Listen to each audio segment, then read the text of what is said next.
Hey guys, hope you all are doing good. First of all, you can start by congratulating me on my first car which I recently bought from OLX. और भाई कैसा खतरनाक experience था.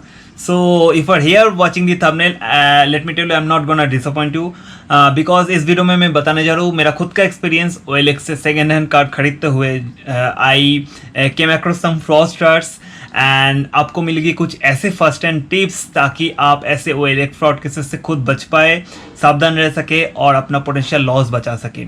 जी हाँ, Covid और lockdown के चलते हुए ऐसे ऑनलाइन फ्रॉड केसेस काफ़ी बढ़ गया है एंड हमें इससे सावधान रहना है.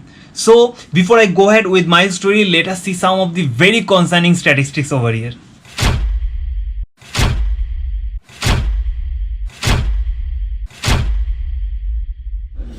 मैं खुद काफी फ्रॉड केसेस के बारे में पहले सुन चुका था, but this time around I came across a fraudster on OLX.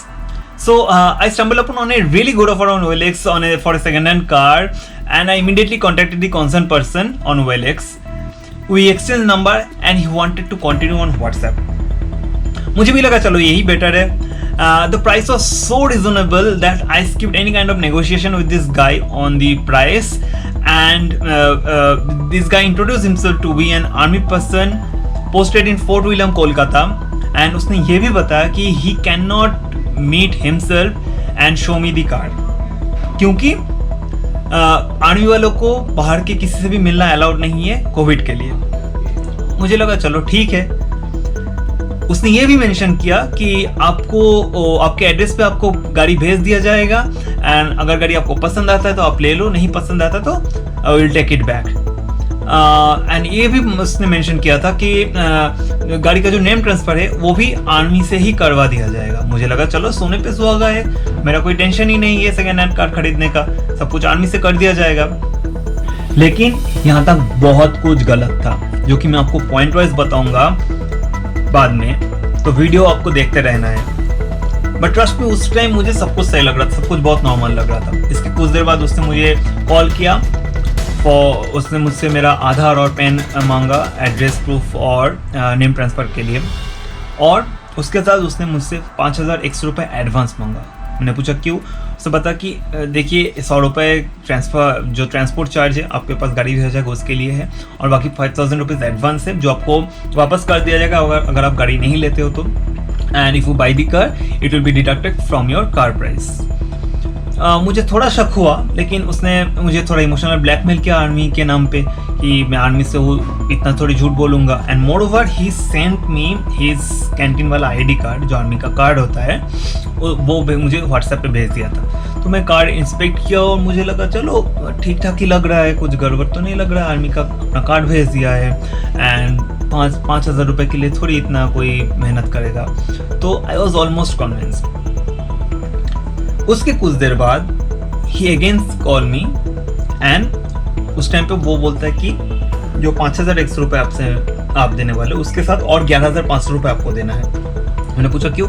तो बोला ये गेट पास के लिए, ये भी मैंडेटरी है गाड़ी हम लोग के जो बाउंड्री उससे निकलने के लिए.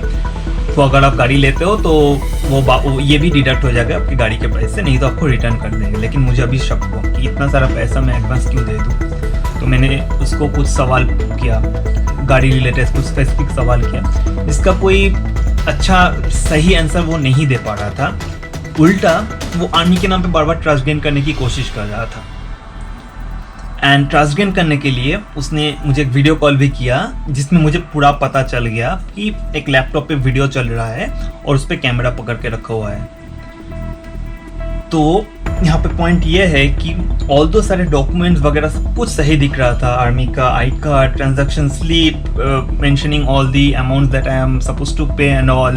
लेकिन वो उसका बात कुछ सही नहीं लग रहा था and I did not get convince. और जो लैपटॉप वाला वीडियो था, जो वीडियो कॉल था, उससे पूरा पता चल गया कि ये तो पूरा एक बड़ा साजिश चल रहा है. तो I cancel that deal and save my self from this online fraud.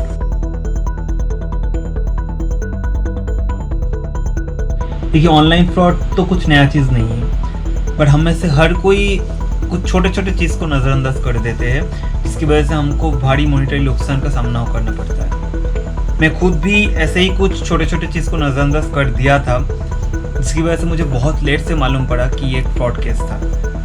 So come let us see the check points that I should keep in mind while dealing on OLX with my example.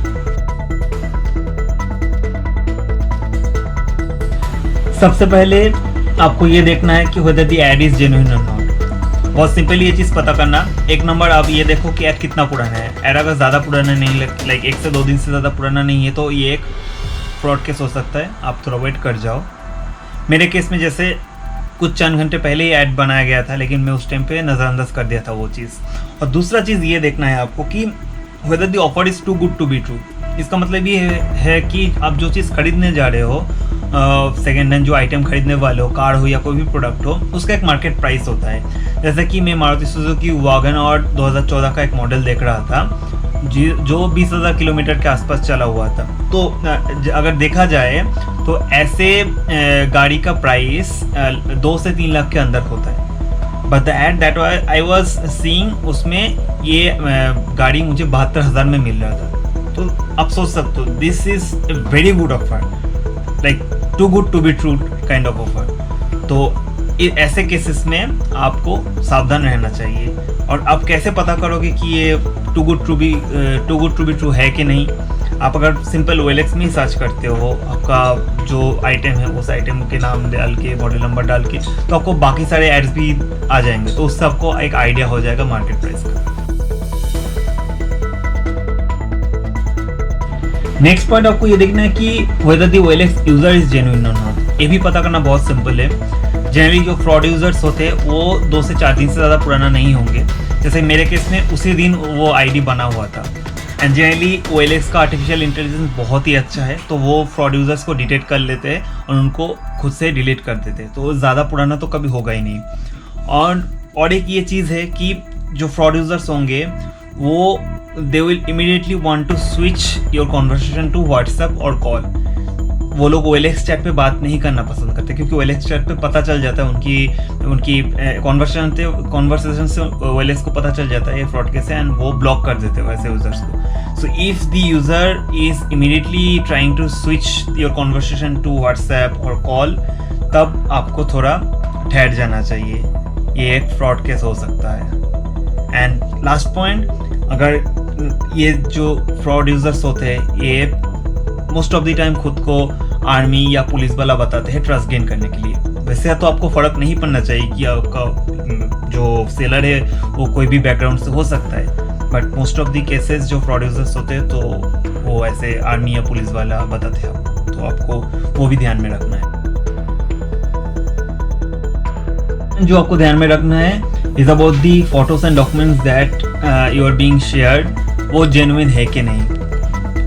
Most of the times ये fraud users photoshop documents use करते हैं, जो एक नज़र में बिल्कुल भी आपको पता नहीं चलेगा कि ये फर्जी है। जैसे कि मेरे केस में भी मुझे जब ये यूज़र ने अपना आई कार्ड भेजा था, यहाँ पे आप देख सकते हो इसका नाम और सिग्नेचर दोनों फोटोशॉप्ड है, लेकिन उस टाइम पे मुझे एक नज़र में बिल्कुल पता नहीं चला था कि ये फोटोशॉप्ड है, और आई वॉज ऑलमोस्ट कन्विंस्ड कि हाँ ये जेन्युइन केस है।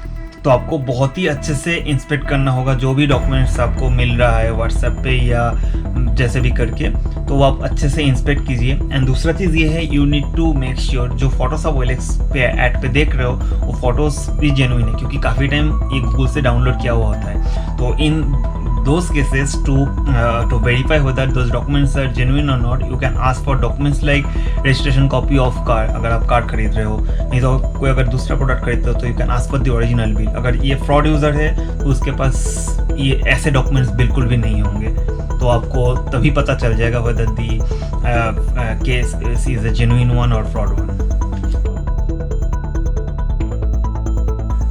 कार हो या कोई भी प्रोडक्ट हो, do not ever make any kind of advance payment, do not share your payment details to any unknown person, और do not scan any kind of QR code on Google pay और Paytm।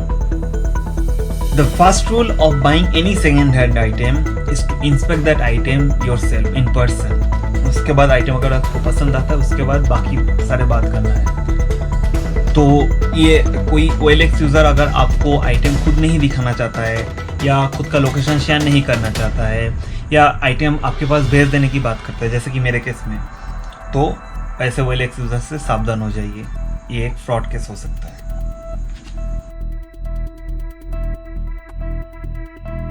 The final advice that I'll give you today to avoid fraud is to be very objective in your approach while buying the second-hand item.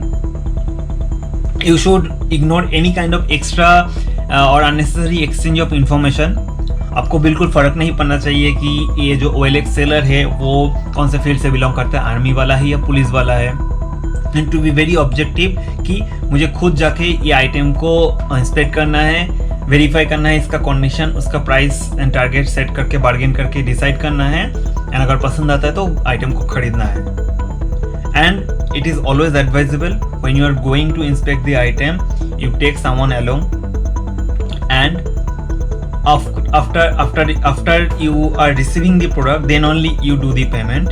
And आपको seller के बारे में ज़रा सा भी शक है या कोई भी मन में डाउट हो रहा है तो आई वुड एडवाइस कि you avoid any kind of online payment और any kind of sharing the payment details.